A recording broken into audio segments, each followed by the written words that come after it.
Buenas tardes a todos nuestros seguidores en Facebook y bienvenidos a una cátedra más del Bicentenario de la carrera de Historia de la Universidad Mayor de San Andrés.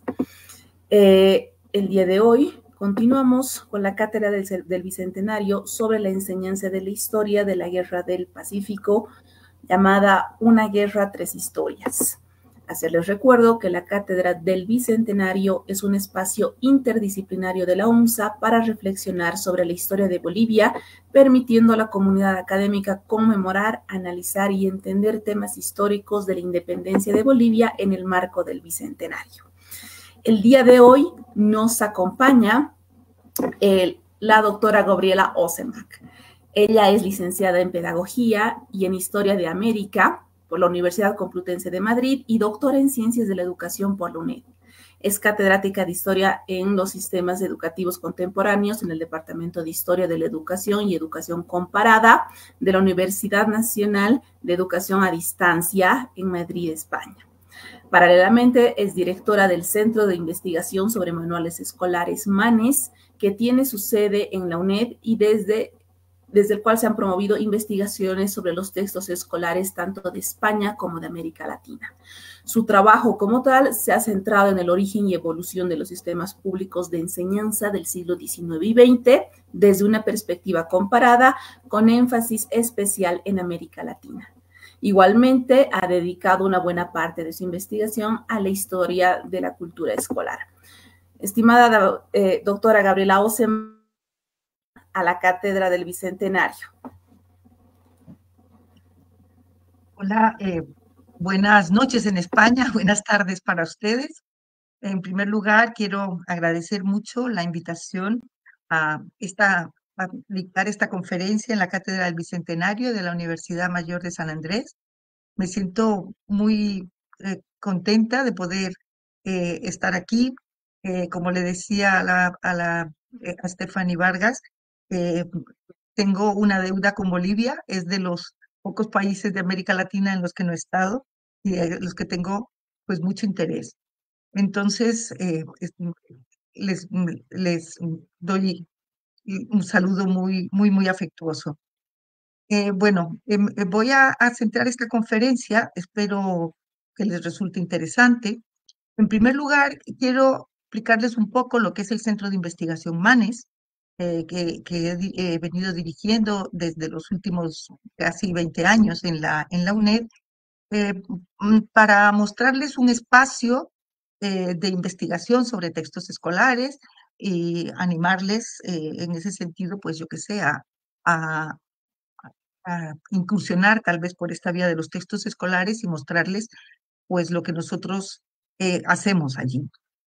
Luego quiero eh, explicar un poco cómo ha sido el inicio de la investigación sobre textos escolares en América Latina, enfatizar ya en los textos de historia, pues cómo la historia nacional ha estado al servicio de la consolidación de las nuevas naciones y cómo se ha producido un control estatal de los textos escolares, especialmente en los textos de historia, cómo los textos de historia no solamente han creado una identidad nacional, sino también han fijado una imagen del otro, del externo a la nación, ¿no? Luego, digamos, lo que quiero es mostrarles algunas características de la investigación sobre textos escolares en América Latina y ya centrarme en libros de texto y nacionalismo. Intentaré mostrarles ejemplos de algunos países de América Latina. Verán que me centro mucho en el caso de Ecuador, que es quizá el país en el que más he incursionado, entre otras cosas porque hice mi tesis doctoral sobre la revolución liberal y la educación en Ecuador. Y luego me detendré en lo que yo llamo nuevos elementos para generar identidad nacional desde los textos escolares. En este caso no voy a hablar solo de los libros de historia, sino ya de estas disciplinas que han venido a llamarse ciencias sociales y que a veces incluso han incluido ciencias sociales y naturales en el currículo. A ver, sí, aquí. De, el Centro de Investigación MANES, que dirijo, es un un centro dedicado a la investigación de manuales escolares de España, Portugal, Bélgica y América Latina. Eh, Nosotros tenemos un sitio web, que les pongo allí la dirección, que queremos decir que sea una plataforma para el investigador sobre manuales escolares. Por eso pensé que podía ser interesante mostrárselas. Entre otras cosas, y creo lo más interesante para la investigación sobre manuales escolares, son las 3 secciones que les enumero aquí: la sección de bibliografía, que es un catálogo que está organizado por países, las bibliotecas virtuales y el acceso a una base de datos de textos escolares de España, Portugal, Bélgica y América Latina. Este es nuestro sitio web. Y pasamos de estos elementos que digo que son de interés para los investigadores. Contamos en primer lugar con esta bibliografía. Es un catálogo, es un elenco bibliográfico que reúne libros, capítulos de libros, artículos, comunicaciones a congresos, y también a veces tesis doctorales, tesis de maestría sobre textos escolares. Esto lo tenemos organizado, lamentablemente no en una base de datos, pero sí en documentos, algunos ya muy extensos que vamos actualizando según vamos teniendo posibilidad. Hemos creado una especie de observatorio de lo que se publica sobre textos escolares en América Latina, España y Portugal fundamentalmente, y se puede encontrar bibliografía por países. Como ven, también tenemos bibliografía sobre Bolivia. Aquí les muestro la bibliografía que tenemos pues actualizada hasta diciembre del año 2023. Lo que lo que conocemos, seguramente no completo, pero lo que conocemos que se ha publicado en Bolivia sobre textos escolares. A ver. También tenemos información sobre las propias publicaciones que hacemos desde la UNED sobre manuales escolares. Quizá para América Latina son estos los 2 libros más importantes: los manuales escolares como fuente para la investigación en América Latina y manuales escolares en España, Portugal y América Latina. Pero tenemos aquí también un trabajo comparativo sobre España y Colombia. Y luego también tenemos las publicaciones, o se pueden conocer las publicaciones de los equipos de investigación que están vinculados a MANES.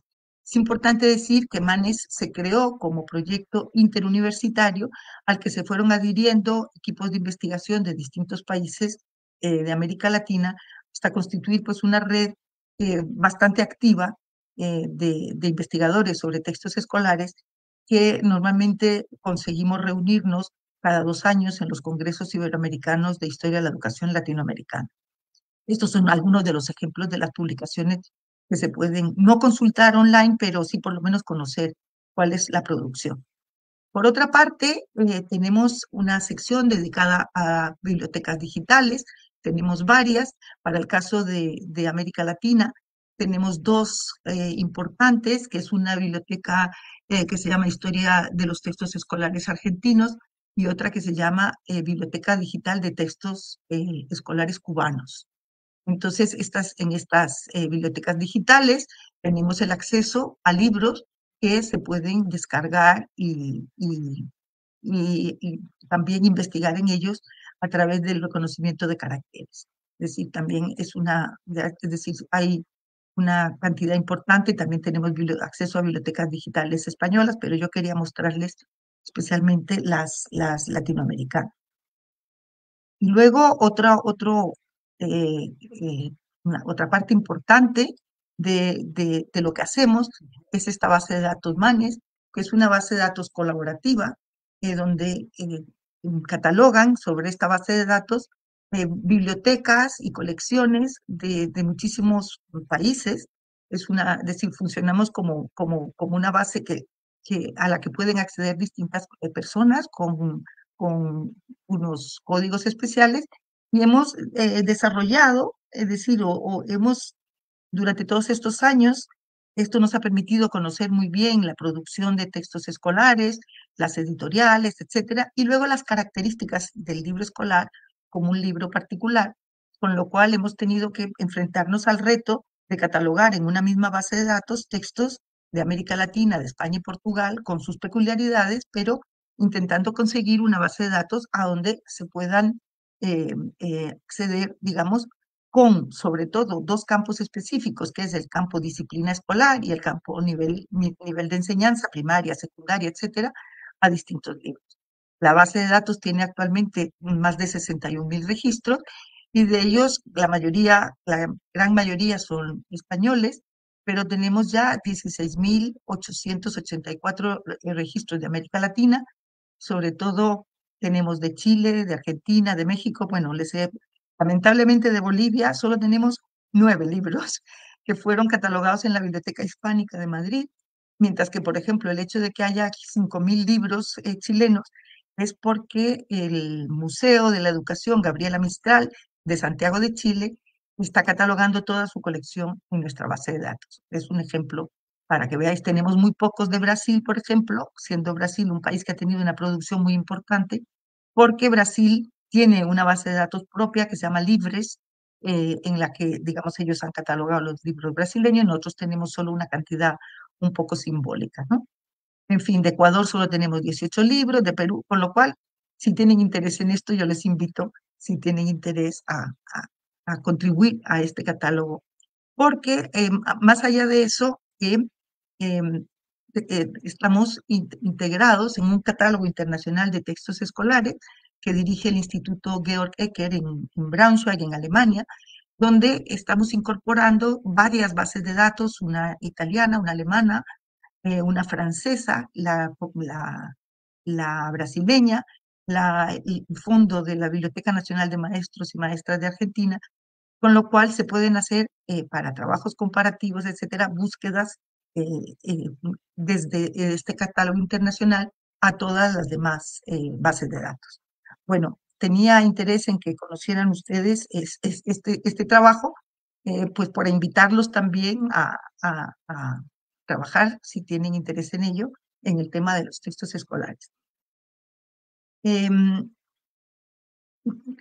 de aquí, pues me gustaría un poco descender ahora al campo específico de América Latina, para reflexionar cómo realmente se inició la investigación sobre textos escolares en América Latina, sobre todo porque es un desarrollo que ha tenido pues su inicio más importante en la década de 1990.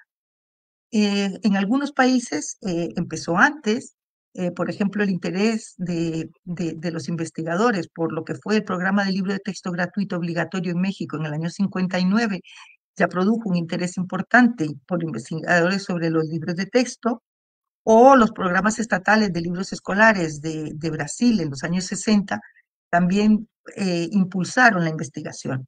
También, por ejemplo, el tema del final de las dictaduras, como en el caso de Argentina, también propició el análisis de textos escolares de las dictaduras, como pasó en España. Es decir, que el análisis de los libros escolares del franquismo ha sido un tema muy importante en la investigación, pero sobre todo, a partir de los años 90, eh, digamos, como el acercamiento de la historia de la educación a la historia cultural, hizo un poco de que, de alguna manera, el libro escolar se convirtiera en una fuente muy importante para investigar lo que se ha venido a llamar la cultura escolar. Eh, mm, Pongo aquí una definición del concepto de cultura escolar como un conjunto de teorías, ideas, principios, normas, pautas, rituales, inercias, hábitos, prácticas que se sedimentan a lo largo del tiempo en forma de tradiciones y regularidades digamos, en las instituciones educativas, y que es algo que, digamos, la cultura escolar, algo que permanece, que dura, algo que las sucesivas reformas no logran más que arañar superficialmente, que sobrevive muchas veces a las reformas, constituye un sedimento formado a lo largo del tiempo. Es decir, realmente lo que el acercamiento de la historia de la educación ha hecho con el tema, digamos, de la cultura escolar es, por una parte, enfocar la historia de la educación no hacia la política educativa o hacia la historia de las instituciones educativas, sino a observar qué pasaba dentro de, o qué pasa dentro de la escuela. En ese sentido, aprovechando muchas de las herramientas, por ejemplo, de la etnografía, y en la búsqueda de otras fuentes para saber qué pasaba en la escuela, es decir, en torno a eso es que se ha desarrollado este concepto de cultura escolar, que también ha sido como una especie de revolución respecto a lo que había sido el amplio desarrollo de la sociología de la educación en los años 60, 70, 80, que, digamos, mostraba una idea de la escuela totalmente permeable a las influencias externas, económicas, políticas, sociales, y el concepto de cultura escolar y la investigación en este campo lo que ha puesto de manifiesto es que, digamos, que la escuela resiste mucho a las reformas externas, se mantienen tradiciones de larga duración, es decir, y que el cambio no es tan fácil. De hecho, digamos, una de las vertientes de investigación de la cultura escolar era la pregunta de por qué fallan las reformas educativas. Entonces, en ese sentido, dentro de la cultura escolar, han proliferado, por ejemplo, en muchos países, también en América Latina, los museos escolares, la recuperación de la cultura material de la escuela, y en principio los libros fueron quizá los libros escolares de las primeras fuentes que se recuperaron o se fueron intentando buscar, por eso la necesidad de hacer estas bases de datos, porque los textos escolares no han estado, digamos, tan accesibles ni en las bibliotecas, ni siquiera en nuestras bibliotecas domésticas guardamos los libros en el mejor sitio, sino que los libros escolares a veces van al desván, al altillo de los armarios, y no se guardan ni se han guardado en las bibliotecas como se han guardado otro tipo de libros. Entonces, empezamos en estos proyectos eh, con la necesidad de decir dónde están los libros. Y por eso la creación de estas bases de datos, que no fue solo en el caso de Manes, sino también en otros países con los que fuimos haciendo redes, era muy importante, ¿no? Es decir, si la escuela se ha considerado tradicionalmente como una escuela libresca, pues el libro escolar fue quizá de las primeras fuentes que se buscaron para adentrarse en esta nueva vía. A ver,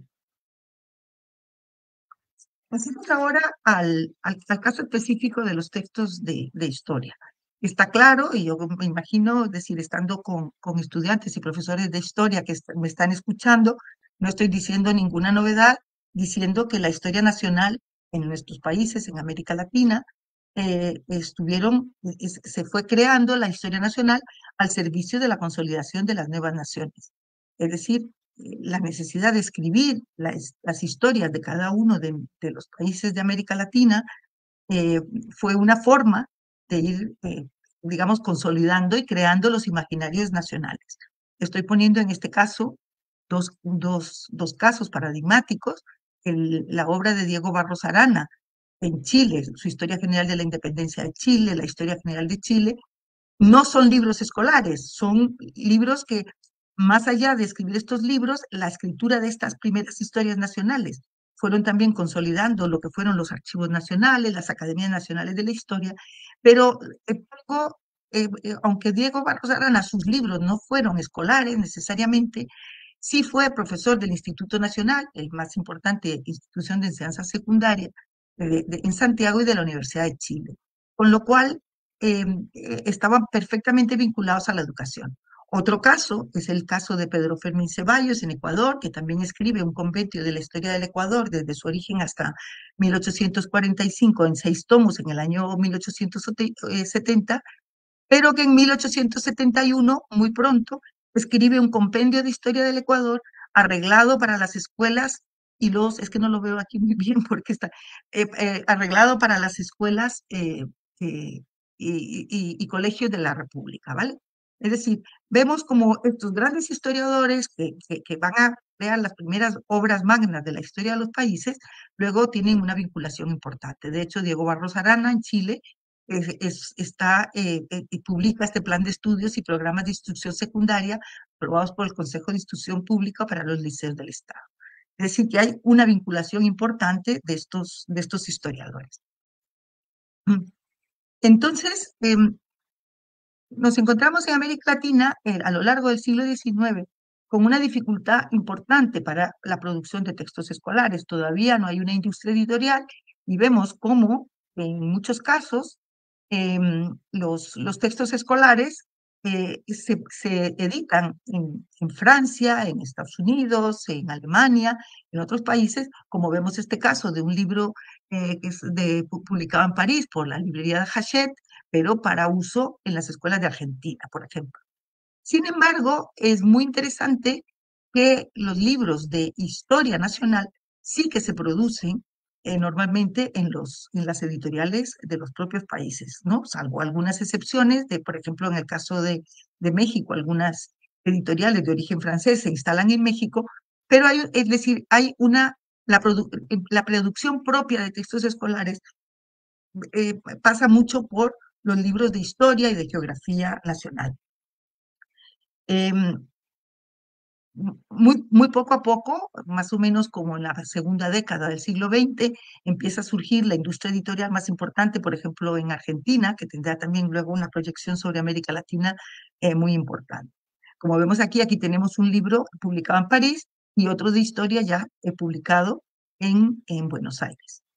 Sin embargo, a pesar de que el libro escolar de historia se edita fundamentalmente en editoriales nacionales, vemos cómo no hay, sin embargo, se escribe muchas veces la historia tomando como modelo libros escolares foráneos.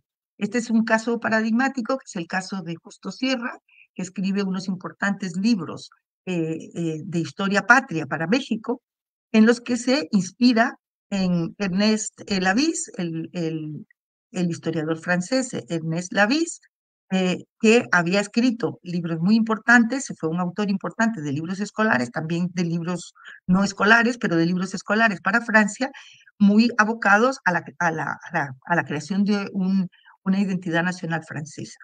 Justo Sierra conoce estos libros a través de una de las exposiciones universales en París, y el modelo, y él mismo lo dice en el prólogo, aquí lo veis en este preliminar, es decir, que se inspira en el libro. Entonces, aunque hay una producción nacional de textos, es decir, este libro, la primera edición de este libro de Justo Sierra es de 1893. Aquí en 1922 vemos una edición de las muchas que hay posteriormente, y su modelo sigue siendo este modelo francés de texto escolar de historia. Entonces, el interés que tienen los países, digamos, por crear esta conciencia nacional y por la preocupación por contar con libros de texto de historia, hace que sea un tipo de libro bastante reglamentado y de alguna manera con interés, digamos, desde el Estado de que se produzcan estos libros. Hay una intervención estatal importante. Os traigo aquí una cita de un informe del director provincial de Instrucción Pública de Pichincha, de Ecuador, de 1913, cuando él dice: necesitamos cultura cívica, necesitamos una escuela que desarrolle el sentimiento patrio, pero ¿en qué textos? Y entonces dice, llamaré a concurso para los programas de enseñanza simultánea de historia y geografía la confección de cuadros históricos y de relieves geográficos de acuerdo con nuestra realidad. Es decir, hay una preocupación por crear estos textos escolares, pero una preocupación desde el Estado. No solamente ya intentar que estos libros vienen a publicarse, sino también que hay un llamado, digamos, incluso a concursos para estos libros. Esto sucede en bastantes países, y incluso aquí tenemos la Ley de Instrucción Pública de Ecuador de 1912, cuando precisamente dice que el Estado convocará concursos para la presentación de obras de enseñanza, digamos, autorizar los que pueden ser utilizados en la escuela. Dice, pero dice, en ningún caso declarará otros textos obligatorios que los de historia, geografía y mapas del Ecuador. Es decir, que hay claro interés del Estado por controlar, porque se hagan estos libros, porque estos libros cumplan el papel de, digamos, de crear ese sentimiento patrio. Aquí he traído una cita que es muy interesante de Alfredo Espinosa Tamayo, El problema de la enseñanza en el Ecuador, de 1914, cuando él, con una visión de alguna manera particular, pero también dice, el libro de historia patria que yo quisiera haber escrito para texto de nuestras escuelas debería ser lo más ecléctico posible y debería estar destinado antes que ningún otro objeto a desarrollar en los alumnos las ideas de patria y nacionalidad. Es muy interesante porque él dice que quiere fundar, contar la historia, pero fundar esta historia con los acontecimientos, el orgullo nacional, el sentimiento patriótico, pero correr un velo misericordioso, dice, sobre el largo periodo de las luchas civiles y las guerras intestinas.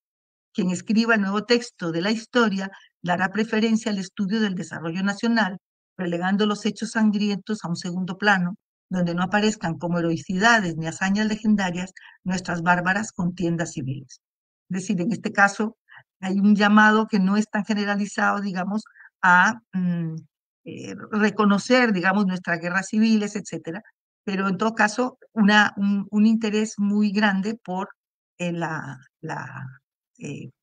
digamos, la necesidad de escribir estos textos de historia. Aquí hago un pequeño inciso porque en relación con este interés del Estado por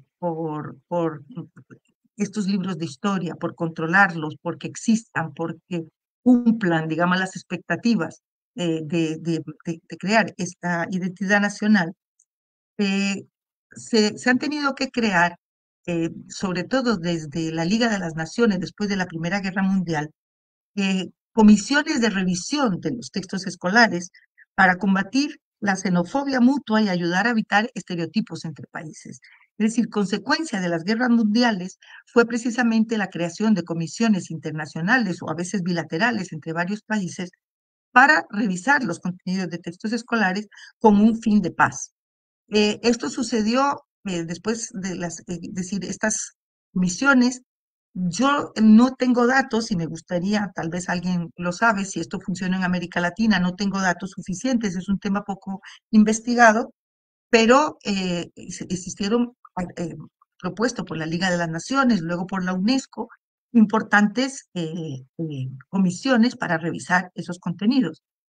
También el origen de este instituto que crea esta guía que tenéis en la diapositiva, que es el Instituto Georg Ecker de Investigación sobre Textos Escolares, es una institución que surge en Alemania en el año 48, después de la guerra, precisamente para la revisión de los textos escolares, que luego recibe el apoyo de la UNESCO y que es hoy por hoy un interesantísimo instituto de investigación con una biblioteca que, por cierto, contiene libros escolares de América Latina bastantes, que está en la ciudad de Braunschweig, en Alemania, y que para que veáis un poco el interés, este es un instituto que se dedica sobre todo a analizar libros de historia, geografía y educación cívica, últimamente también de religión, teniendo en cuenta, digamos, sobre todo el crecimiento de la religión musulmana en Europa, para revisar estereotipos. Ellos manejan incluso algunas comisiones que estudian, por ejemplo, cómo estudiar el Holocausto en Israel y en Alemania, por poner un ejemplo. Han hecho un texto de historia común para Francia y para Alemania y otro texto común para Polonia y para Alemania, es decir, comisiones bilaterales, etcétera. Este pequeño inciso lo hago un poco, pues, porque como también estáis trabajando el tema de la guerra del Pacífico y el otro día en la conferencia se habló mucho un poco de la xenofobia, etcétera. Lo que quisiera saber es, porque no lo sé, si en estas comisiones internacionales participaron países de América Latina o a través de su participación en la Liga de las Naciones o en la propia UNESCO, pero que yo sepa, en el caso de América Latina, este tipo de comisiones no están. Pero quería poner un poco en relación el tema de nacionalismo y a veces pues la imagen del otro que se crea en los libros nacionales, no solo la identidad propia, sino la visión que desde la propia identidad se tiene del otro. A ver, precisamente el hecho de que el libro escolar haya estado siempre en el punto de mira de los poderes públicos interesados en su propia legitimación y en la socialización política de niños y jóvenes, es la causa del interés por el contenido ideológico y la contribución a la creación de identidad nacional que ha primado en la investigación sobre textos escolares. Es decir, si entráis en cualquiera de los archivos bibliográficos que os he mostrado en la página web de Manes, veréis cómo eh, proliferan los trabajos sobre contenido ideológico de los textos escolares vinculado con el nacionalismo. Es decir, que la investigación en textos escolares ha dedicado muchísima atención a los libros de historia, también los de geografía y educación cívica, y mucho menos a otros libros, por ejemplo, los de ciencias naturales, los de matemáticas o de otras disciplinas, no han recibido digamos, interés de los investigadores como los libros de historia. Entonces, podemos decir que hoy por hoy todavía, a pesar de que se avanza en otros campos, la revisión y el contenido ideológico de los textos escolares sigue siendo el punto más importante o digamos la corriente más importante de investigación en textos escolares en Latinoamérica. También, por ejemplo, para el caso de Bolivia hay algún trabajo interesante de Marta Irurosky, por ejemplo, sobre los catecismos políticos, ¿no? O los trabajos de educación cívica, de geografía, de historia, pero siempre con una visión mucho más del contenido ideológico que de otros aspectos, digamos, de los propios textos escolares, ¿no? Em, eh, en fin, en este sentido, el libro que muestro, que es el libro de Josefina Vázquez, Nacionalismo y Educación en México, creo que es como el gran precursor de los estudios sobre este tema que nos ocupa, el del nacionalismo en los textos de historia. Este libro es ya del año 70, cuando antes os decía que la investigación en textos escolares empieza, digamos, a desarrollarse más intensamente a partir de los años 90, pues este libro, siendo del año 70, es un libro muy importante y sigue siendo un referente para los estudiosos del nacionalismo y textos escolares. Este libro se hace en el seno del Colegio de México, en México, y a partir de allí se desarrolla un interesante grupo de trabajo, el Seminario de Historia de la Educación en México, eh, que fue bastante pionero en los estudios de historia de la educación en América Latina y que sigue, pues las producciones han sido de gran importancia para la historia de la educación mexicana. Vamos a ver, paso entonces ahora a mostrar, pues, digamos, algunos temas, eh, mostrar algunos ejemplos de distintos países de cómo digamos, se manifiesta el nacionalismo en los textos escolares o distintos tipos, digamos, de preocupación que al final son preocupación por la creación de la identidad nacional. Por supuesto, eh, em, los símbolos nacionales y patrióticos, incluso algunos símbolos religiosos, son, digamos, recurrentes desde el origen de los sistemas educativos latinoamericanos al principio del, del siglo XIX. El tema de los símbolos nacionales en los textos escolares es muy recurrente, pero aquí lo que quiero enfatizar es que es precisamente lo que antes os decía de la cultura escolar, las tradiciones de la cultura escolar que se mantienen y, es decir, este tema de los símbolos, a pesar de que se renuevan los textos escolares y se renueva el discurso sobre el nacionalismo, no falta en ningún texto escolar hoy, ni de historia ni de las ciencias sociales. Disculpa, vamos a ver. Vale. El otro tema recurrente, también tradicional de la cultura escolar, es el del Panteón Nacional, los héroes de la independencia. Es otro tema recurrente desde el siglo XIX hasta la actualidad. Y a mi modo de ver, lo interesante, y aquí os traigo un trabajo muy interesante de Víctor Silva, que es un estudiante de nuestro vinculado a nuestro proyecto. Está haciendo... Voy a tomar un poco de agua, disculpa.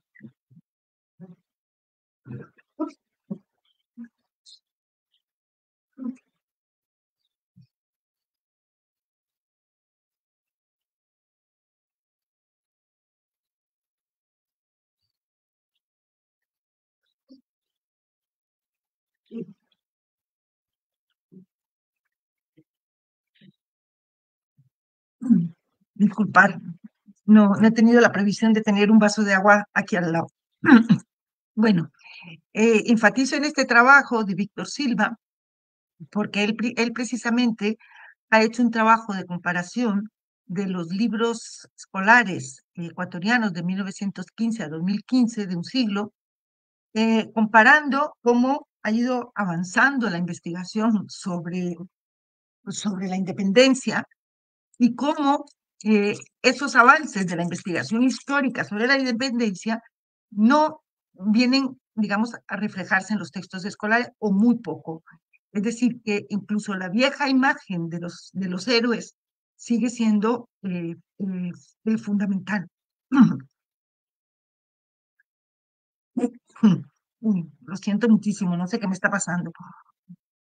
Bueno, es decir, aquí trabajamos con este concepto de la transposición didáctica, es decir, que sería la transposición del conocimiento experto académico al conocimiento escolar, y la escuela normalmente hace un filtro, o la cultura de la escuela, ¿no? Y cómo avance en la investigación no se ha incorporado de la misma manera a los textos escolares, porque la vinculación digamos, todavía la necesidad de crear unos determinados imaginarios nacionales, que muchas veces incluso son excluyentes, por ejemplo, del indígena, etcétera, siguen prevaleciendo en los textos escolares. Y ahí también hay un concepto bien interesante mm, para entender la enseñanza de la historia, que es el concepto de código disciplinar. Es decir, que dentro de las disciplinas escolares, como la historia, se va creando un código, una especie de cultura, también de una tradición permanente que cuesta mucho, de alguna manera, romper, y que sigue operando en los textos escolares en función de los imaginarios políticos, como dice Víctor Silva, del siglo XIX. Entonces, interesante también, pues eso, estudiar los textos escolares actuales en relación con los avances de la investigación histórica, digamos, en el mundo académico. Pero por eso decimos, la cultura escolar tiene la posibilidad también de crear como sus propias tradiciones, y no es necesariamente se absorbe, digamos, el conocimiento experto de fuera. Un ejemplo claro de esto es, por ejemplo, lo que ha tardado en entrar o tardó en entrar en su momento las teorías darwinistas en los libros de biología, ¿no? Es decir, que la investigación va por un lado y los libros no la recogen de forma inmediata. Otro importante, y por supuesto para ustedes muy importante, precisamente cuando están trabajando el tema de la Guerra del Pacífico en los textos escolares, es lo que Milton Luna llama el nacionalismo eh, territorial. Es decir, los conflictos de límites como elemento para crear sentimientos de identidad nacional. En este caso, estoy poniendo un ejemplo, que es el libro Lecciones Graduadas sobre Límites del Ecuador con el Perú, que fue un libro que se puso como libro obligatorio en el plan de estudio de las escuelas primarias y secundarias de Ecuador en 1928, ¿no? Lecciones graduadas sobre límites del Ecuador con el Perú. Esto es un ejemplo del año 28, pero luego en los años 40, el conflicto de límites entre Ecuador y Perú, que creó una gran conmoción nacional, fue otro de los temas que apareció, es decir, y que se fue creando una imagen del Perú muy negativa por parte de los ecuatorianos, como también contaron el otro día en la presentación del profesor chileno sobre cómo se siguen mirando, digamos, peyorativamente a bolivianos y peruanos desde Chile, después de la Guerra del Pacífico. Es decir, en los conflictos de límites y la cuestión de la creación de los límites ha sido muy importante. Entonces, vemos realmente que en América Latina estos temas son quizá más relevantes o tienen más potencia que tal vez en Europa, porque el nacionalismo en los textos escolares también es igual en todo el proceso de conformación de las naciones. Pero en el caso de América Latina, la necesidad de crear nuevas naciones, hay que crear sus historias y también hay que fijar sus límites, con lo cual son temas es decir, lo que es la independencia, lo que es la fijación de los límites, como temas recurrentes en los textos escolares. Otro tema muy interesante para hablar de nacionalismo y textos escolares es la cuestión de la integración de la inmigración a la cultura nacional. Eso está muy patente, sobre todo en los textos escolares de Argentina, de Uruguay, de Brasil, que recibieron grandes contingentes de inmigrantes. En el caso de Argentina, la política, digamos, de integración del inmigrante fue muy importante, sobre todo más o menos cuando se celebró el primer centenario del, de la independencia, pues porque digamos que la confluencia de gente de distintas nacionalidades, el tema de las distintas comunidades de lengua y de procedencia, hizo pues que la escuela se convirtiera en un elemento muy importante de unificar. De hecho, hubo políticas también de prohibición de la creación o de limitación de la creación de escuelas para italianos o escuela para españoles, etcétera, y la escuela, y con ello los libros escolares, fueron también bien importantes para la creación de la identidad nacional en países como Argentina. Este es un libro de Rubén Cucuza, uno de los grandes colaboradores, ya fallecido, del Proyecto Manes en su día, que creó un proyecto paralelo muy interesante, que es Historia de la Lectura y la Escritura en Argentina, y este libro es un ejemplo de ese trabajo. Otro importante vía digamos, otro, digamos, modelo, digamos, de nacionalismo en los textos escolares es lo que también Milton Luna llama el nacionalismo clerical. Es verdad, porque también en países donde el conflicto es Estado, Iglesia, etcétera, tan importante a lo largo del siglo XIX, fue creando también un discurso nacionalista vinculado al catolicismo. Como en Ecuador se dijo, la iglesia fue modeladora de la nacionalidad. De alguna manera, es decir, mm, eh, destacar por parte del conservadurismo el papel de la iglesia en la forja de la nacionalidad. Entonces, nos encontramos algunos libros, en el caso de Ecuador, pero en muchos otros países también, la producción de los libros por parte sobre todo de los hermanos de las escuelas cristianas, que tuvieron tanta importancia en Ecuador y en tantos otros países, eh, fue una orden religiosa dedicada a la enseñanza fundamentalmente y que tuvo una enorme producción de textos escolares en todos los países. Entonces aquí vemos un ejemplo del Compendio de Historia de Ecuador, donde aquí hay claramente una forma de ensalzar el nacionalismo católico a través de la figura del presidente García Moreno. Es muy importante, hay una muy interesante base de datos que hace un hermano de las escuelas cristianas en Canadá, que se llama Diáspora de los libros escolares, y es una base de datos de todos los libros que publicados por los hermanos de las escuelas cristianas en todo el mundo. Y tienen mucho en Colombia, mucho en Brasil y muchísimo en Ecuador. Entonces, estos libros, digamos, procedentes de editoriales católicas, también aportan de alguna forma una forma de nacionalismo también. Y ya para concluir, que espero no estar extendiéndome demasiado en el tiempo, me gustaría eh, entrar en otros temas, que sería como pensar nuevos paradigmas para creación de identidades nacionales en los textos escolares. Podemos decir que muchos de estos temas, los héroes, la inmigración, la iglesia, a los que hemos venido aludiendo, quizá en los tiempos que corren no tienen, o los propios símbolos nacionales, ya no tienen, digamos, la fuerza tal vez de crear identidad nacional como la tuvieron en otro momento. Entonces, a mí me resulta muy interesante observar qué otros o qué nuevos paradigmas existen en los libros escolares para la creación de identidades nacionales. En ese sentido, quiero referirme a tres puntos,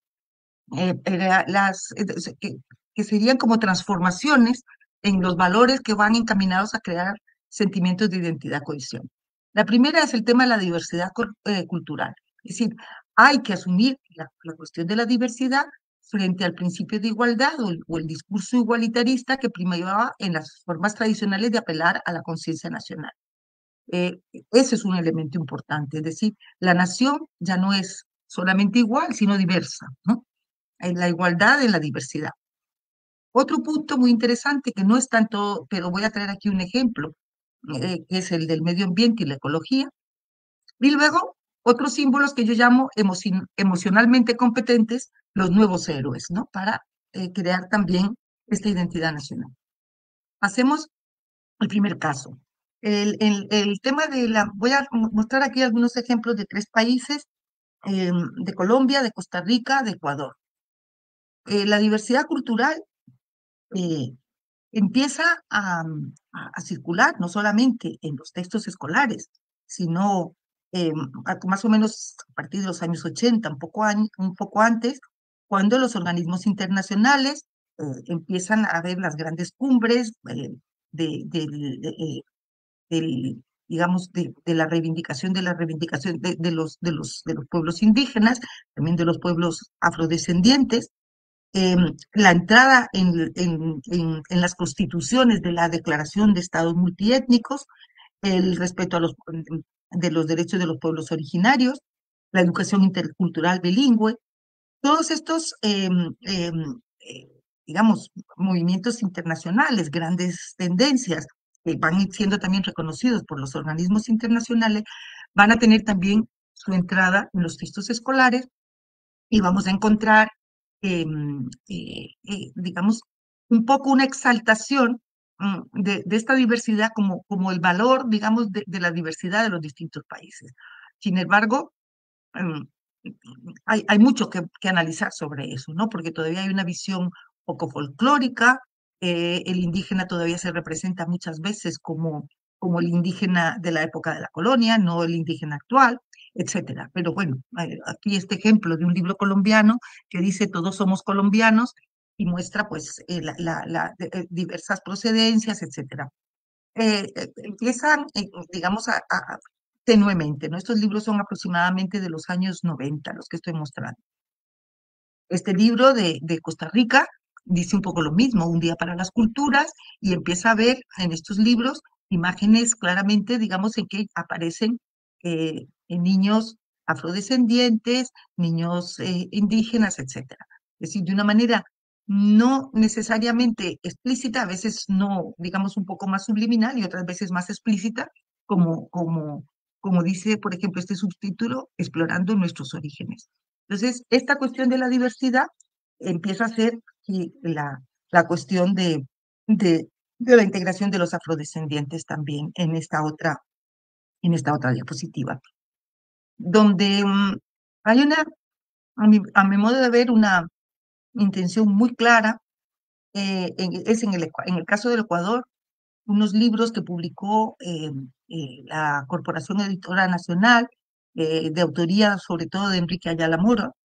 Me parece muy significativo cómo en estos libros se ha insistido muchísimo en afirmar la diversidad, en lo que el libro dice, la inexistencia de la nación uniforme. Es decir, un país pluriétnico y pluricultural.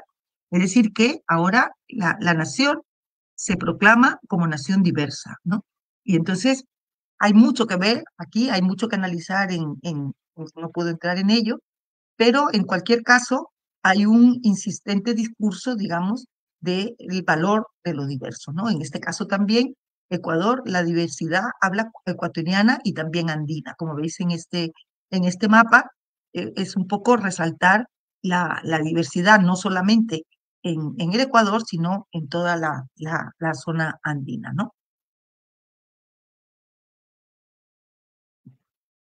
Cuando dije que también un tema importante era el tema del medio ambiente y la ecología, también este discurso de la protección del medio ambiente, de la ecología, empieza a surgir en América Latina más o menos hacia los años 70, cuando se produce la primera cumbre de la Tierra. El tema empieza a entrar en el currículum escolar a través de recomendaciones de UNESCO, etcétera, etcétera. Pero yo quiero traer aquí el caso de Costa Rica. No sé si les he dicho o en algún momento he dicho que yo soy de origen costarricense, pero esto no tiene que ver con patriotismo, sino con un fenómeno que me parece bien interesante. Costa Rica es un país que consigue crear una identidad nacional en torno a la ecología, lo que algunos investigadores llaman una identidad nacional verde. Es decir, que han ido consiguiendo que esto de alguna manera envuelva simbólicamente la esencia de Costa Rica y su proyecto de Estado-Nación moderno. Es decir, se está insistiendo constantemente desde el discurso político en lo que Costa Rica hace a favor de la conservación de la naturaleza, y efectivamente pues se ha patrimonializado una gran parte del territorio como parques nacionales, se ha dado un impulso muy importante al turismo y ha sido como muy exitoso, como en muy poco tiempo se ha convertido, es decir, yo creo que de los años 70 para acá, se ha convertido este en un verdadero factor de identidad nacional. No aparece solo en los libros de historia, quiero decir, también aparece sobre todo en estos libros de primaria de ciencias sociales, que son un poco más comprensivos, lo social, lo cívico y lo natural muchas veces, pero está muy implantado, ¿no? Costa Rica tiene incluso sus lemas, más allá de para el turismo, para cualquier cosa, es una identidad nacional verde, como digo, es decir, eh, todo tiene que ver incluso con el uso de los colores, ¿no? En los eslogans sobre Costa Rica. Y vemos cómo, a ver, aquí, cómo este lema, el pura vida, que es eh, muy importante en Costa Rica, que se ha convertido en el lema del país de alguna manera, luego se reconoce perfectamente en los textos escolares. Aquí traigo una colección de textos escolares que me hizo el Ministerio de Educación de Costa Rica, y ya es llamativo incluso el uso preponderante del color verde en las imágenes que tienen los textos escolares, y luego pues las imágenes de cuidar el bosque, de limpiar el bosque, etcétera, etcétera. Pero a mí sobre todo me llama mucho la atención cómo predomina el color verde en general en las ilustraciones del libro, y cómo todo lo de cuidar el medio ambiente aparece a veces subliminal. Aquí aparece la palabra reciclar, aquí pone un basurero, aquí pone también reciclado de papel, y vemos de manera subliminal cómo van apareciendo en pequeños rincones del libro el- pues referencias al cuidado del medio ambiente, ¿no? Entonces, a mí me parece que esto se ha conseguido y se ha metido en los textos escolares como creación de una identidad nacional, que no sé si realmente es tan generalizado en otros países, pero el caso de Costa Rica es un caso bastante interesante, perdón. Y ya finalmente, para terminar, lo que yo llamo nuevos símbolos emocionalmente competentes. Y eso aparece muchísimo en los textos escolares, y entonces vemos cómo los viejos héroes aparecen al lado de los nuevos héroes. Es decir, un ciclista colombiano, el equipo de fútbol de Colombia, como con sus banderas, etcétera. Es decir, y en los mismos textos escolares, es decir, aparece el héroe de toda la vida y los nuevos héroes, que son los deportistas, en este caso, que es un libro de Costa Rica, un astronauta que estuvo, es decir, que participó en viajes, eh, ay, perdón, aquí en Costa Rica, que es como el gran ídolo de los niños de Costa Rica, el Franklin Chan, que se llama, junto en el mismo libro a los héroes y heroínas de toda la vida, ¿no? Y en el caso de Ecuador, aquí vemos también deportistas afrodescendientes, cantantes, ¿ya? Julio Jaramillo, por ejemplo, es decir, y distintos deportistas en distintos, incluso a veces eh, alguna virgen, alguna cosa, como nuevos elementos para crear identidad nacional. Mucho, por supuesto, el fútbol, pero también aquellos, en este caso es una deportista de halterofilia, en este caso es un escritor afrodescendiente, y en el mismo libro están, por supuesto, Bolívar y Manuela Sáenz, ¿no? Bueno, esto era lo que les quería contar, espero no haberlos aburrido demasiado y muchísimas gracias. Muchísimas gracias por su participación, estimada doctora Gabriela Ossenbach. A todos los que nos están siguiendo por Facebook, mientras yo realizo un pequeño cierre de la conferencia, los invitamos a participar mediante Facebook, a poner sus preguntas, también sus comentarios sobre esta conferencia. Yo me he quedado con algunas cosas, elementos de la exposición que me parece pertinente ampliarlas. La primera, usted mencionaba que los textos escolares, bueno, desde esta cultura escolar que es un poco permanente, es un poco más difícil al cambio, ¿no es cierto? Mantiene tradiciones de una manera un poco más acentuada. Las nuevas investigaciones no van de la mano con la producción de textos. Entonces, desde este punto de vista, la nueva producción en historia y estos textos que parecería que a veces son inamovibles, ¿no es cierto? ¿Cómo repercute en la enseñanza de la historia en los chicos, en los adolescentes? Bueno, vamos a ver. Yo en ese caso me estaba refiriendo fundamentalmente, pues, por ejemplo, al enfoque de la historia del libro de texto. Hay una cosa bien importante con respecto del libro escolar. Nosotros, quiero decir que nuestras investigaciones sobre textos escolares son más, digamos, de carácter histórico. No hacemos mucha investigación sobre cuestiones, digamos, didácticas, etcétera, que, que, que se desarrolla más bien por otros especialistas. Pero lo que sí observamos cuando vemos los textos actuales es, digamos, cómo está invadiendo en los textos escolares, digamos, la misma cultura de Internet.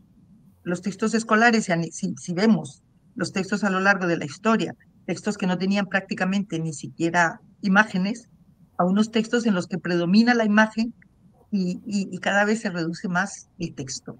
Es decir, el texto escolar cada vez se parece más a una página de Internet.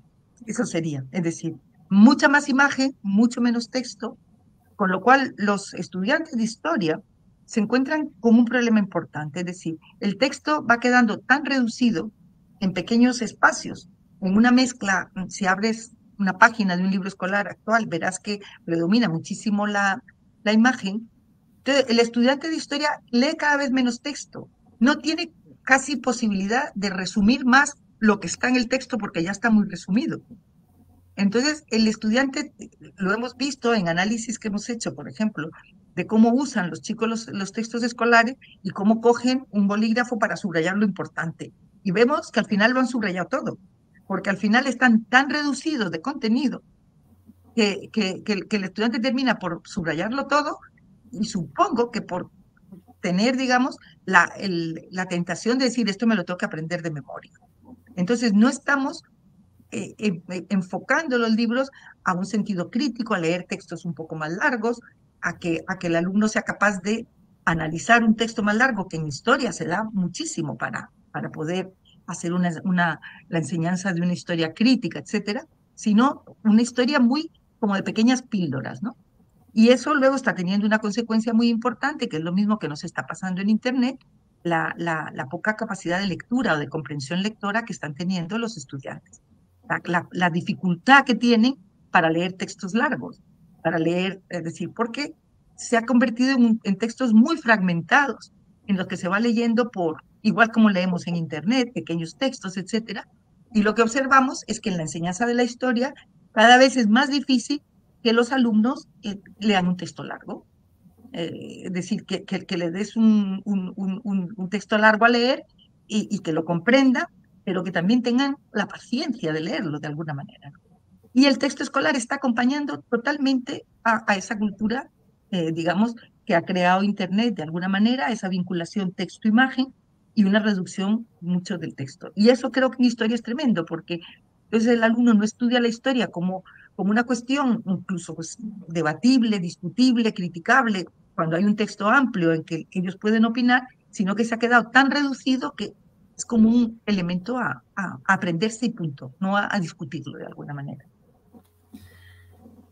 Es muy interesante lo que usted menciona porque evidentemente cada vez hay menos texto y la problemática, ¿no?, de la lectura, comprensión y el debate se hace evidente cuando el estudiante sale adelante a tratar de explicar un tema, obviamente cuando no hay lectura también con un vocabulario un poco más reducido. Pero algo interesante que usted menciona es justamente la intervención tan fuerte de la imagen y que cada vez se parece más a una página web. De hecho, bueno, Enseguida sigo con los comentarios, pero de una manera muy personal, me siento muy identificada porque que yo he sido profesora de colegio secundario Mm, y tenía estudiantes que me entregaban los exámenes sin texto, sino querían responderme con imágenes. sí, Dibujan pues una maravilla, parecen un cómic genial, yo no sé con qué sí. tiempo, tomando en cuenta el tiempo del examen, pero me decían, ahí está la respuesta, y decía, pero no me has escrito nada. Y tenía un montón Sí. de dibujos muy bien hechos, pero claro, están dentro de esa idea, ¿no? Nosotros en la investigación sobre textos escolares también hemos hecho bastantes incursiones en el mundo editorial, porque el libro escolar al final no es solo un producto escolar, sino que es un producto comercial, un producto incluso de grandes empresas con grandes beneficios en torno a los textos escolares. Y nos vamos a ver un poco eso. Y entonces, los libros están llenos de imágenes, pero muchas veces a los autores ni siquiera les dejan poner las imágenes que quieren para su texto, entre otras cosas porque por derechos de imagen, etcétera, las editoriales de textos escolares cuentan con grandes bancos, digamos, de imágenes que compran y que tienen derechos sobre ellas, y entonces también no necesariamente los libros de textos están ilustrados, o no siempre, digamos, con ilustraciones pertinentes para los textos. Es decir, que a veces el texto va por un lado y la imagen va por otra, no hay una combinación. Y tiene mucho que ver con que el mercado de la imagen hoy por hoy también, es decir, no es fácil, todo tienes los derechos, etcétera. Y entonces tampoco puedes decir, bueno, tú puedes decir una imagen vale más que 1000 palabras, pero muchas veces, pues también hay que hacer un análisis crítico, no solamente de los textos, sino de las imágenes, ¿no? Claro que sí, claro que sí. De hecho, una imagen Sí, permanente en los libros de historia de acá de Bolivia sobre la Guerra del Pacífico es poner al héroe nacional, que es Eduardo Avaroa, y detrás el mar, ¿no? Claro, porque gracias a esa guerra perdimos la cualidad marítima, pero él jamás peleó al lado del mar, él peleó en el allá, desierto. sí, es Entonces, pero cierto. lo primero que piensan los muchachos, esos imaginarios también, es de que peleó Sí, ahí aguerridamente al frente del mar, un sí, tema muy romántico, y no, el hombre peleó sí, sobre el puente Topater, que es un río bastante pequeño, de hecho, que es el Loa, sí. pero en pleno desierto. Sí, sí, Ajá, ajá. definitivamente hay que Sí, interesante. repensar los Sí, imaginarios que vamos dejando a partir de los sí, textos. exacto, exacto. Mm, Otro elemento que me llamaba bastante la atención es el tema de la identidad nacional a partir de empezar a hablar de nuestra realidad. Puso el ejemplo de los textos escolares desde la Argentina y ujú. que han sido integrados los migrantes. Claro, en Argentina el tema de los migrantes en el siglo XIX y XX es muy importante. Mm, Me parece interesante porque el poder ver también esta pluralidad, ¿no es cierto?, de nuevas conformaciones de lo que es la identidad nacional, pues Exacto.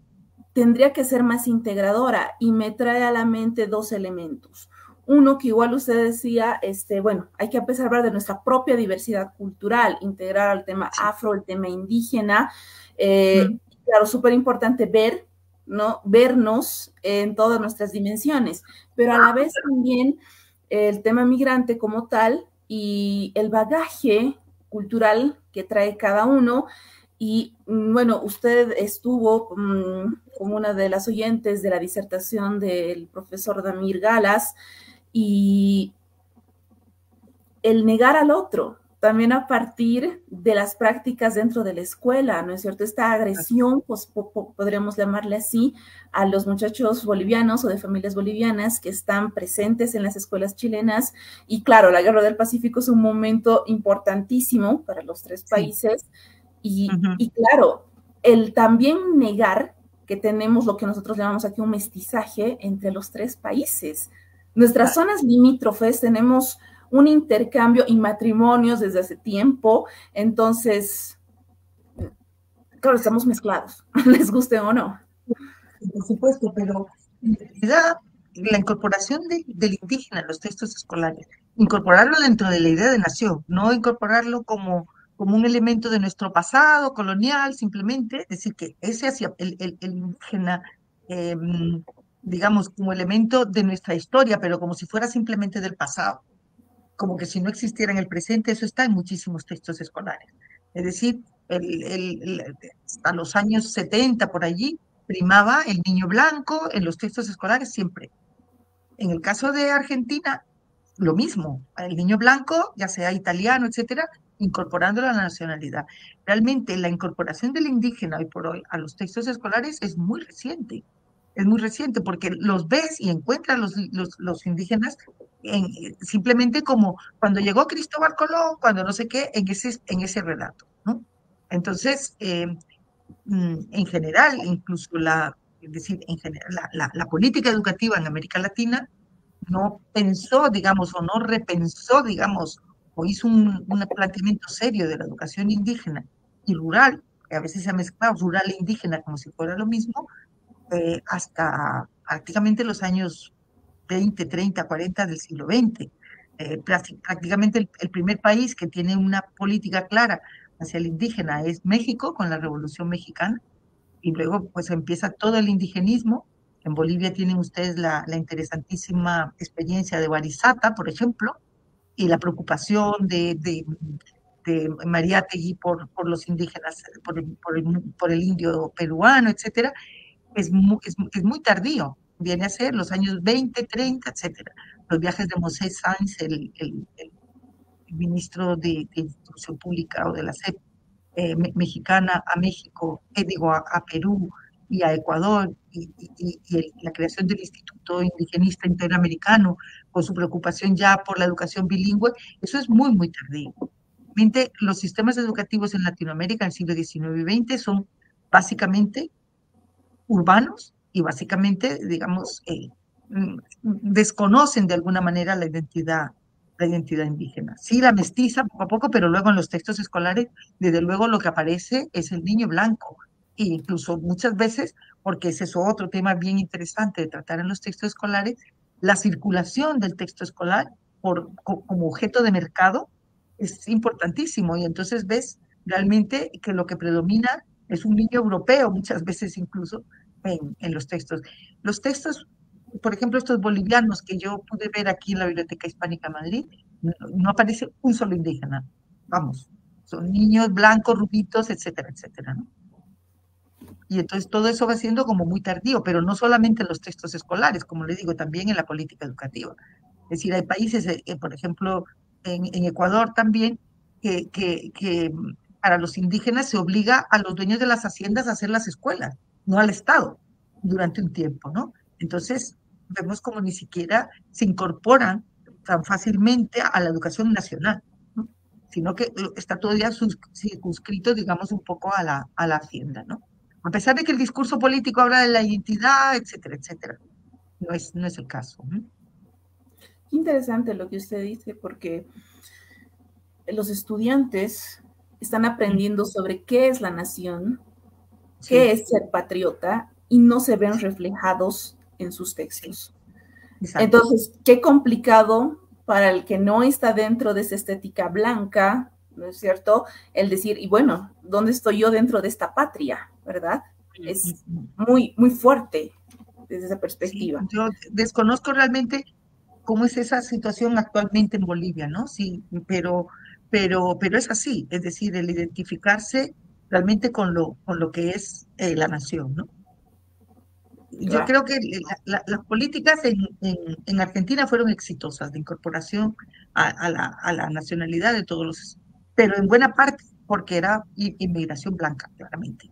Y yo creo que eso tuvo un factor, digamos, que favoreció esa creación de identidad en Argentina. Como no en otros países donde predominó vamos, los propios argentinos, es decir, los indígenas los eliminaron prácticamente hacia la frontera, ¿no? Entonces, digamos que esa identidad excluyente, por supuesto, pero que fue muy exitosa. Cómo consiguieron a través de la escuela incorporar a la emigración extranjera, ¿no? Española, italiana, etcétera. Claro, la visibilización de todos estos grupos Exactamente, sí. Ujú, sociales sí, sí. de la Ujú, nación. Finalmente, usted también hablaba de lo que es la identidad nacional verde, este cambio, ¿no? De cómo comprender el territorio que sigue siendo la base del Estado, ¿no? Del Estado-nación, sí, pero ahora transformado en lo que es la ecología. Me parece sumamente interesante porque la mayor parte de los textos hablamos de mapas respecto a fronteras, qué se protege, qué se perdió, y claro, todo lo que son nuestros recursos.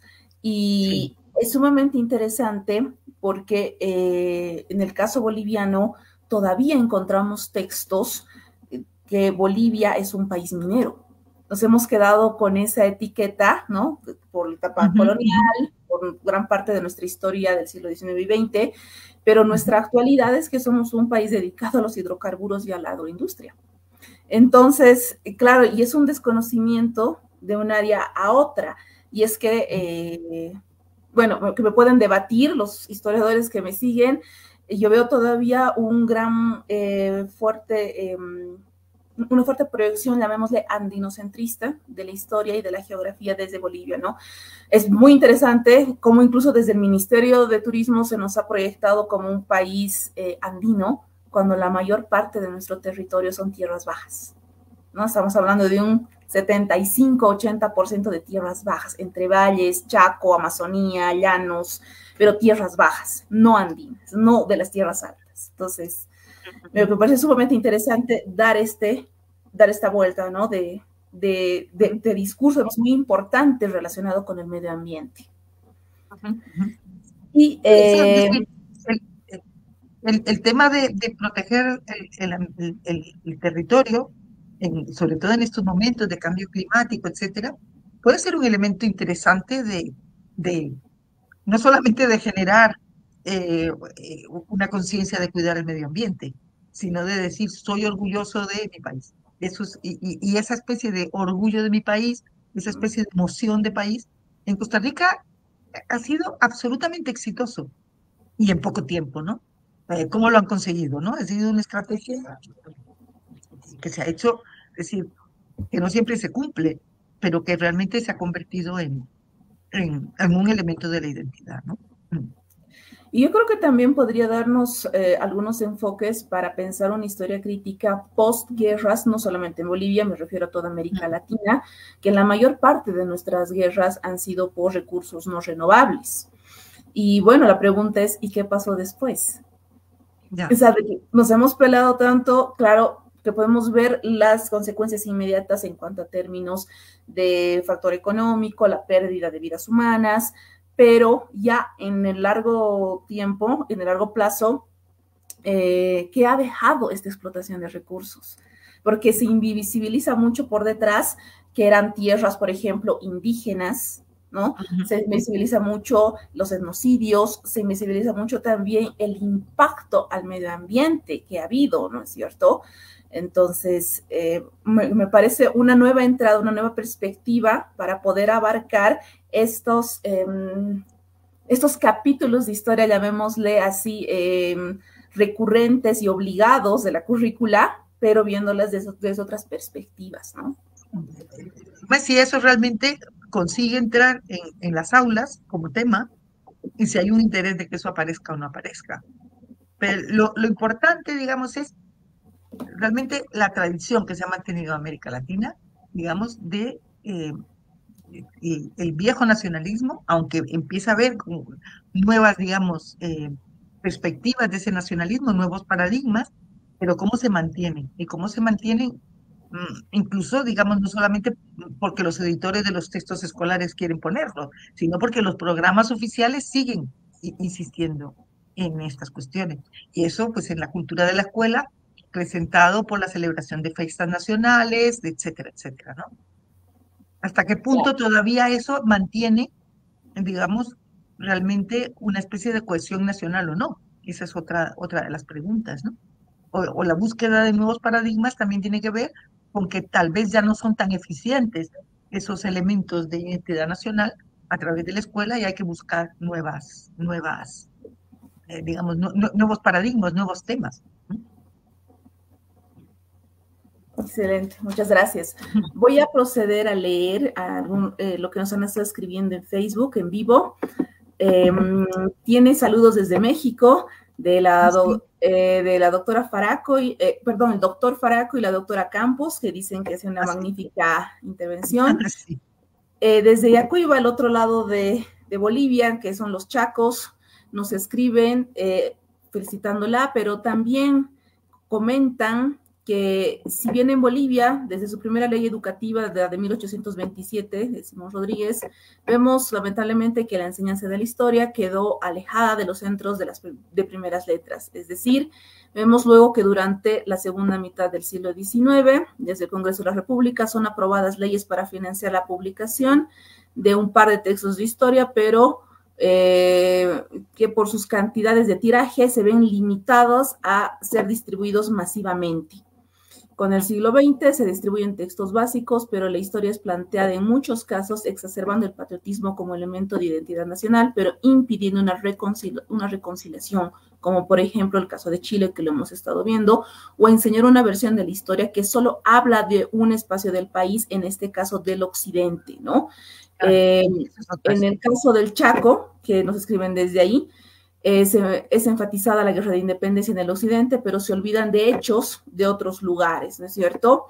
En esa etapa histórica hay diferentes batallas, pero lamentablemente, pues no hay una amplitud. También hay como ciertos sectores que se han quedado como, llamémosle así, dueños de ciertos momentos históricos, ¿no?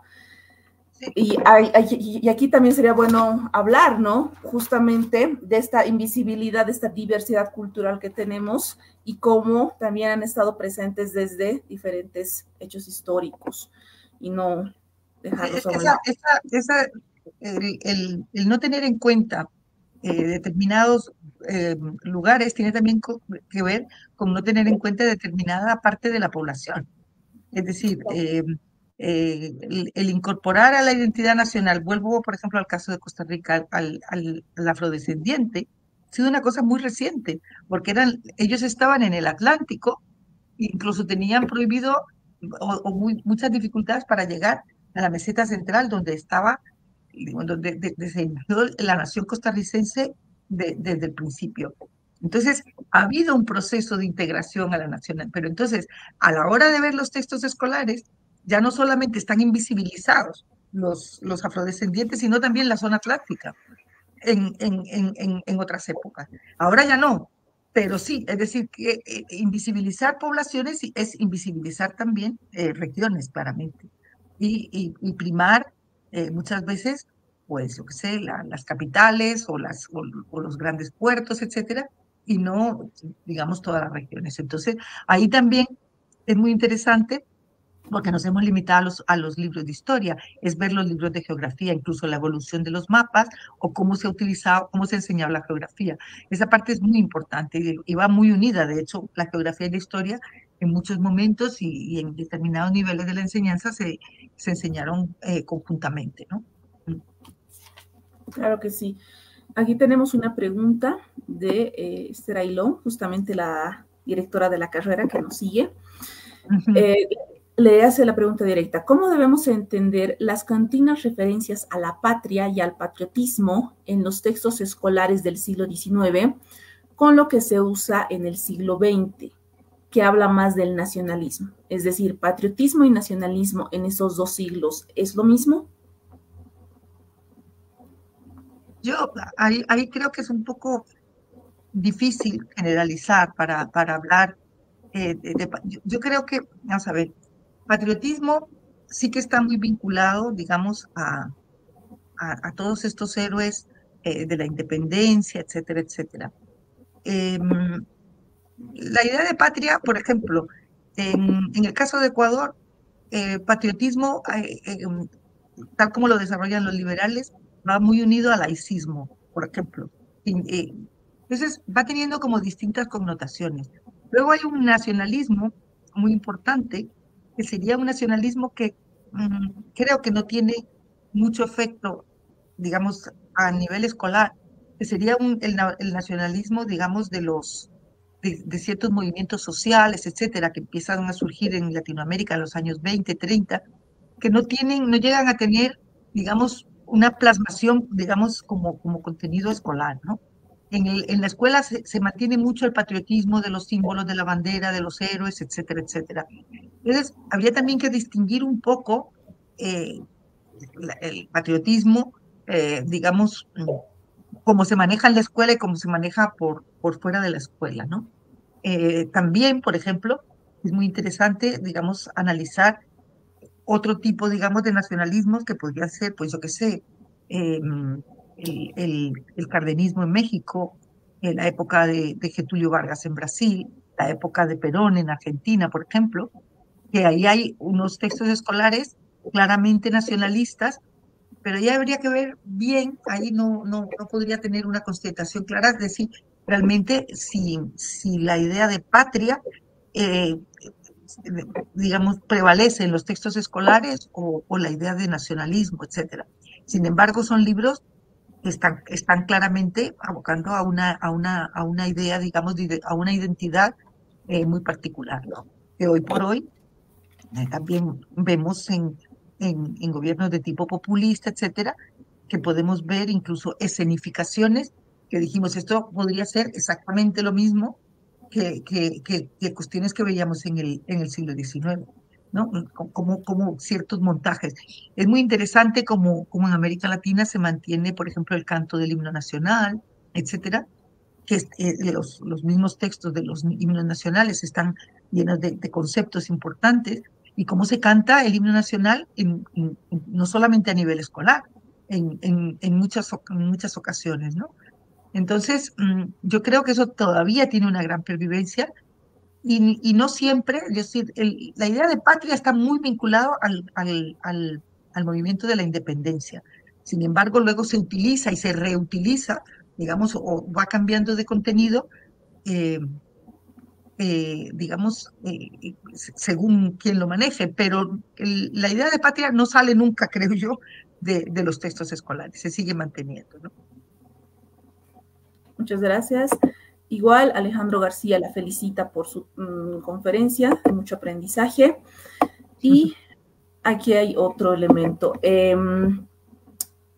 Nos dicen, es distintivo el proceso educativo en la universidad, educación superior, que en la educación básica, que es la primaria, secundaria. Por ello, los distintos textos deben ser adecuados para rangos de edad y objetivos educativos. El proceso investigativo historiográfico es distinto a la enseñanza de la historia. Perdón, me he perdido. Enseñanza de la historia. Ella responde a proyectos de Estado o de sectores sociales. Para el caso boliviano se tiene un proceso que tiene que responder a reivindicaciones sociales e históricas. Por ello no puede mantenerse como fue en el siglo XX. Igual pasó en los años 50 y la Revolución Nacional.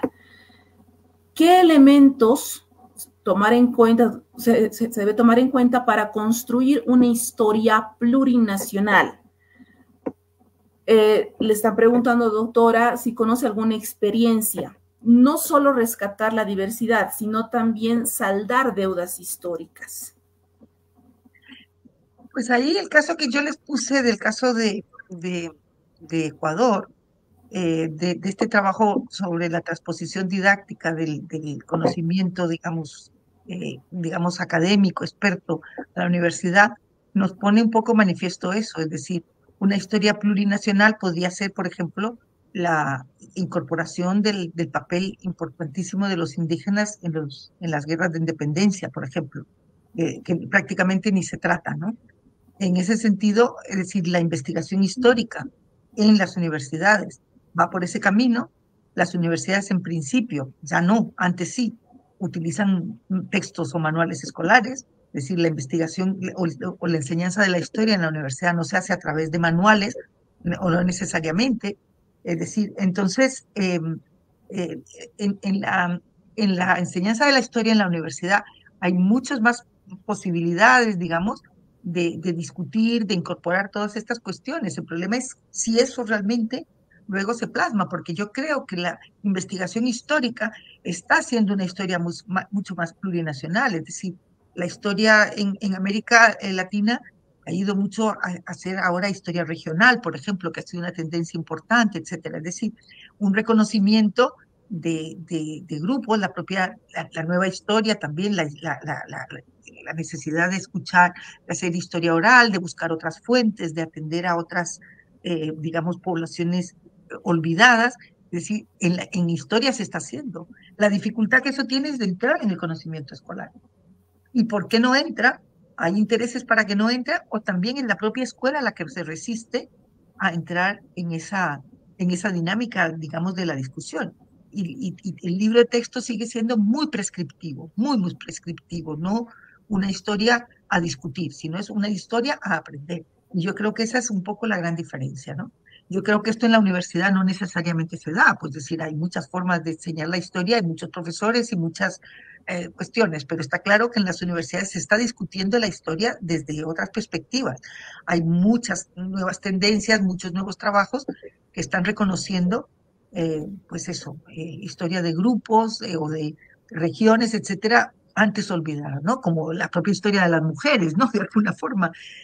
Lo difícil es que eso mismo entre en los textos escolares. Es una reivindicación, por ejemplo, de que en los textos escolares de historia aparecen muy pocas mujeres.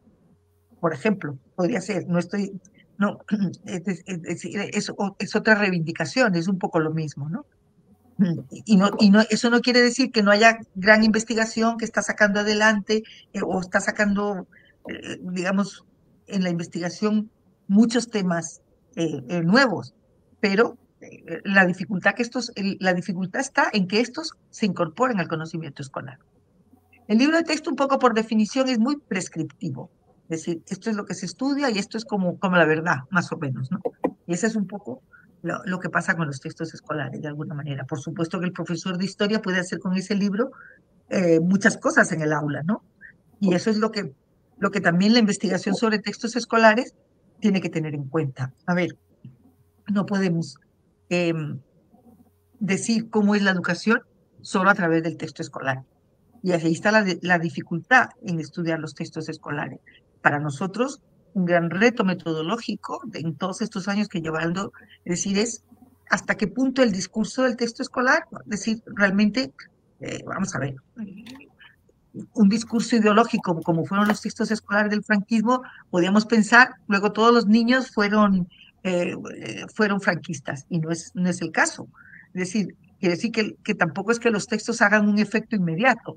Entonces, todas las mediaciones que hay entre el texto y el sujeto que aprende eh, son múltiples. Es decir, hay la mediación del maestro, pero hay muchas otras mediaciones, la mediación de la familia, etcétera, ¿no? Es decir, hace poco he leído un trabajo muy interesante sobre textos escolares en Suecia y preguntaban sobre algunas cuestiones y los chicos decían, sé más de esas cosas por mi familia que por lo que me enseñan en la escuela, ¿no? Entonces, ahí está un poco la cuestión. Nosotros hemos avanzado un poquito, porque no son fuentes fáciles de encontrar, con la investigación sobre cuadernos escolares. Es decir, cuando hemos encontrado cuadernos de niños que se conservan a veces en colecciones, en familias, etcétera, y hemos podido contrastar cómo, digamos, se asimilaban los textos escolares a través de lo que aparecía en los cuadernos. El cuaderno aparecía un poco como mediación. Entonces, ver realmente cómo usaban los libros escolares, porque qué quedaba plasmado en los cuadernos de los niños, ¿no? Y hemos encontrado cosas interesantes, en el sentido, por ejemplo, encontramos una serie de cuadernos de un colegio de niñas en medio franquismo, con unos libros escolares que identificábamos cuáles eran, porque la maestra ponía, les mando de tarea la página tal de tal libro. Libros que conocíamos que tenían, por ejemplo, una idea de la mujer muy concreta y pudimos detectar en esos cuadernos que hay una mediación de la maestra y que todos los discursos más tradicionales sobre la mujer, etcétera, etcétera, se habían filtrado. Es decir, al final lo que aparecía en el cuaderno no era lo que decía el libro, o por lo menos no era tanto como lo decía el libro.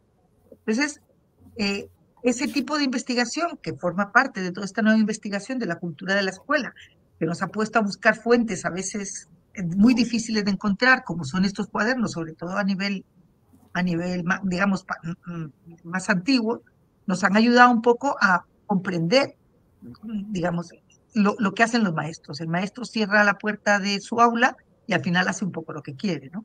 Entonces no podemos decir qué pasó con la enseñanza de la historia o cómo se percibió la historia solamente por lo que pone el libro de texto. Entonces, la investigación sobre el libro de texto necesita, es decir, una investigación, digamos, contextual muy importante, ¿no?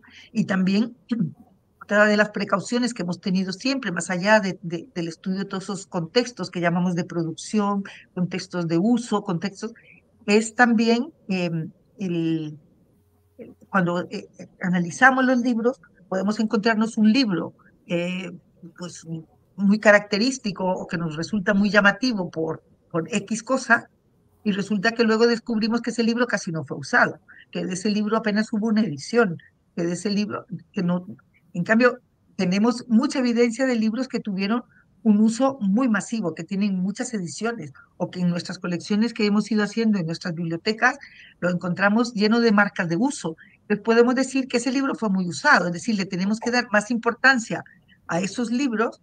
Eso hemos aprendido con la base de datos, por ejemplo.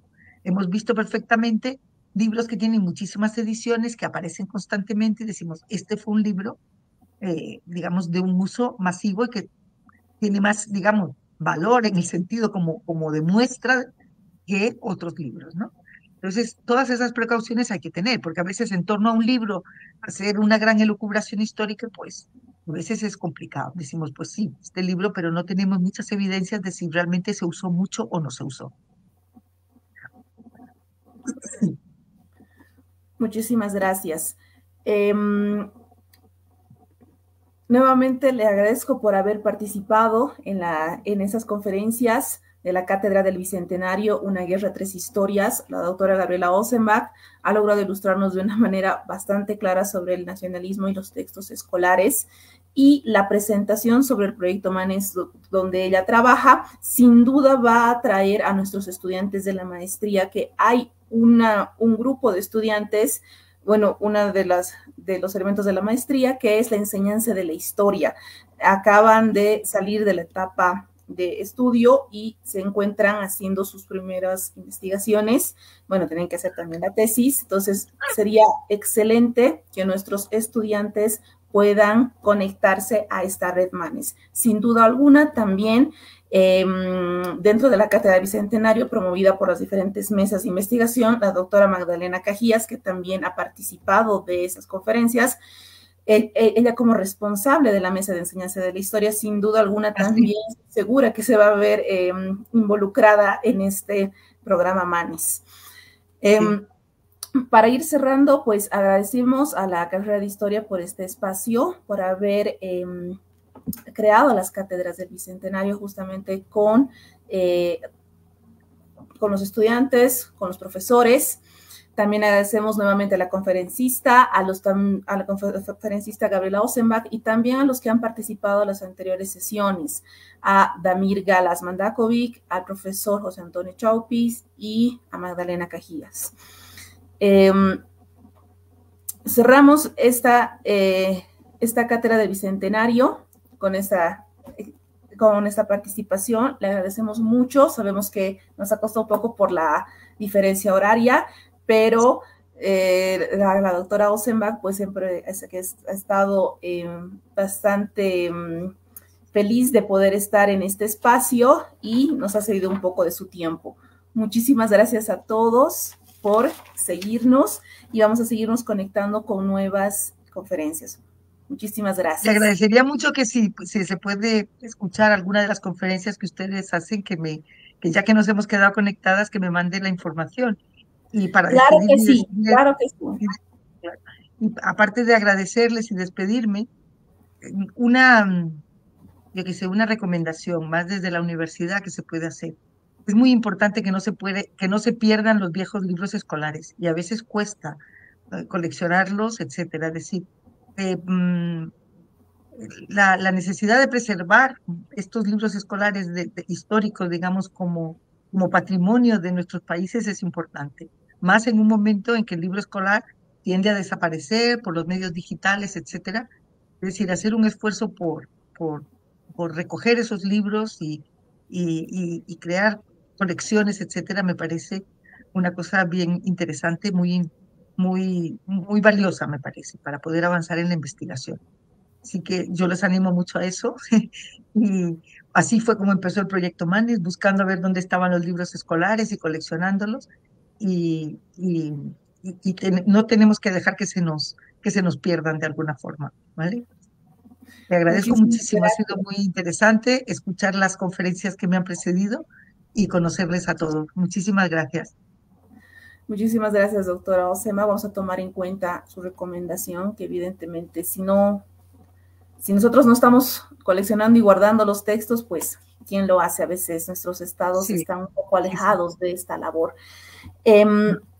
También quisiera agradecer al último, pero no menos importante, a nuestro auxiliar de interacción social. Sin nuestros estudiantes, estos espacios serían imposibles de realizar. En este caso, nos ha ayudado Fermasi, un saludo para él y para todos nuestros auxiliares que están siempre dándonos una mano en lo que es este trabajo en redes. Muchas gracias. Muchísimas gracias. Gracias a Muy ti, querido bien. Fer. Entonces, nos despedimos con los que nos están viendo. Muchas gracias. Muchísimas gracias. Y pues esperemos que volvamos a tener el placer de volver a tener en nuestras conferencias en la Cátedra del Bicentenario, estimada doctora Osema. Bueno, muchas gracias. Para lo que quieran, ya saben dónde estamos, ¿vale? Hasta Un luego con saludo. todos. A ver, ¿cómo me salgo de aquí? A ver. Un momento, un momento. Nos